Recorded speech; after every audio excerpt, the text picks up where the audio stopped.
For the last couple of decades, something really fundamental has been shifting in the world of global business. It's all about talent, innovation, and where companies are deciding to build their future. And right now, India is at the absolute center of that story. So in this explainer, we're going to unpack exactly how India became the world's new undisputed capability capital. And at the heart of this transformation is something called the Global Capability Center, or GCC. But you know, what we're seeing is a total reinvention of what a GCC even is. For years, they were seen as these back-office cost centers, right? Just places to get work done cheaper. Not anymore.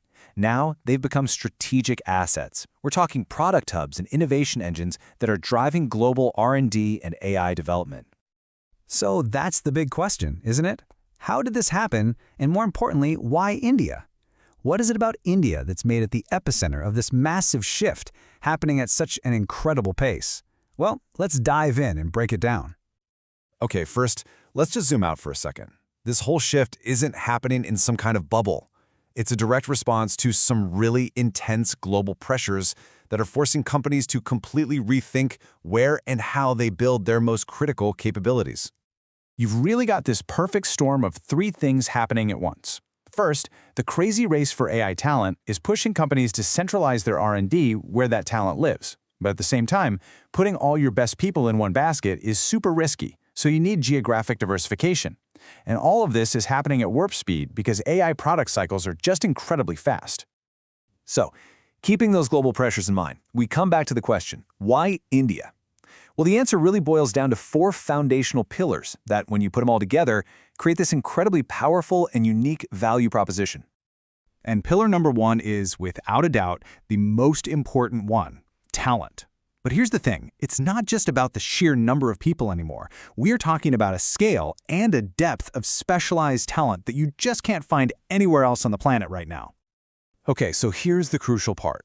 Yeah, you've got this massive, steady pipeline of STEM graduates. That's science, technology, engineering, and math, and that forms the base. But the real story is the explosion in high-value specialists. We're seeing this incredible growth in product managers, cloud architects, and machine learning engineers. These are the people who don't just execute tasks. They own and drive the entire product lifecycle. All right, let's talk about pillar number two. For years, the whole conversation about India was just about labor arbitrage, finding the cheapest place to do things. That conversation is, well, it's over.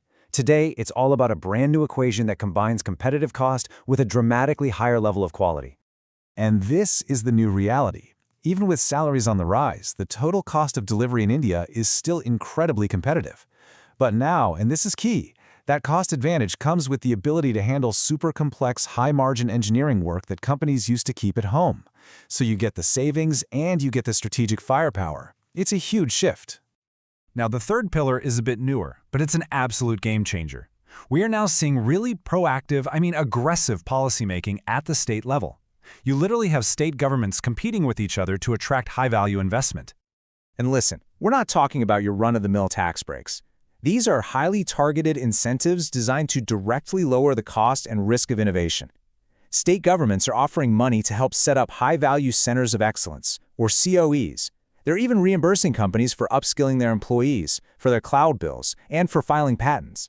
It's basically a direct subsidy for building your future. And the final pillar is what really makes all of this possible on the ground: the actual physical and digital infrastructure. But this isn't just a story about the big metro cities anymore. The growth is happening because the infrastructure is expanding all across the country. Of course, the primary hubs like Bengaluru and Hyderabad are mature, they have great ecosystems. But the real accelerator right now is the massive improvement in what we call Tier 2 cities. We're talking better airports, widespread 5G, and these new innovation parks with plug-and-play spaces.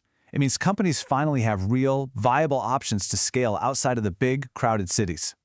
This whole policy thing is so important, it's actually worth digging into a little deeper. This isn't just a background detail. It is fundamentally changing the math for any business leader thinking about global expansion. States are in a flat-out competition for your investment. And this slide shows you exactly what I'm talking about. It's a race to the top. Just look at how states like Gujarat and Madhya Pradesh are offering this full suite of incentives, from helping with payroll to paying for skilling. This competition to land the most strategic, high-value centers directly benefits the companies that are looking to set up shop. So what does all this momentum add up to? Well, a truly massive market opportunity.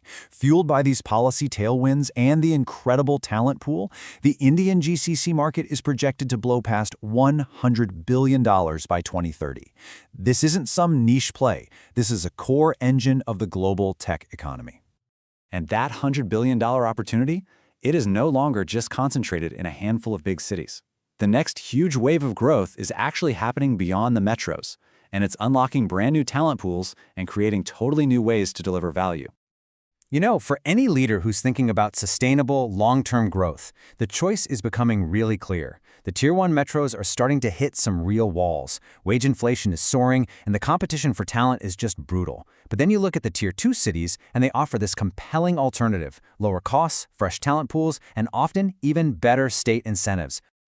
And hey, this is not just theory. Check out this real-world case. A European firm needed to move a high-value analytics team out of London. Instead of going to another big, expensive hub, they chose Ahmedabad and Gujarat. And the result? Get this. They cut their total cost of ownership by 40%, and the team there evolved to take full ownership of the product. This is the new playbook, live in action. Okay, so how do you actually make this happen? As a leader, how do you take all these insights and turn them into action? We've boiled it all down into a really pragmatic, straightforward playbook for you and your team. Here it is, a simple 7-point roadmap. It all starts with strategy, defining what you actually want to achieve. Then you identify the specific skills you need. Step 3, and this is crucial, is you map those needs to the different state advantages. After that, you run a smart pilot in a Tier 2 city to test it out. From there, it's all about execution, locking in the right local partners, getting a direct line to the policymakers to help you with incentives, and of course, building great programs to keep that incredible talent you just found. It's a blueprint for maximizing the opportunity while minimizing the risk. Which really brings us to our final question. The opportunity in India's rising cities isn't just about saving money anymore. It's about finding the talent and building the ecosystem to create what's next. So you really have to ask yourself, is my company's next billion-dollar idea waiting to be built, not in Silicon Valley, but in a Tier 2 city in India?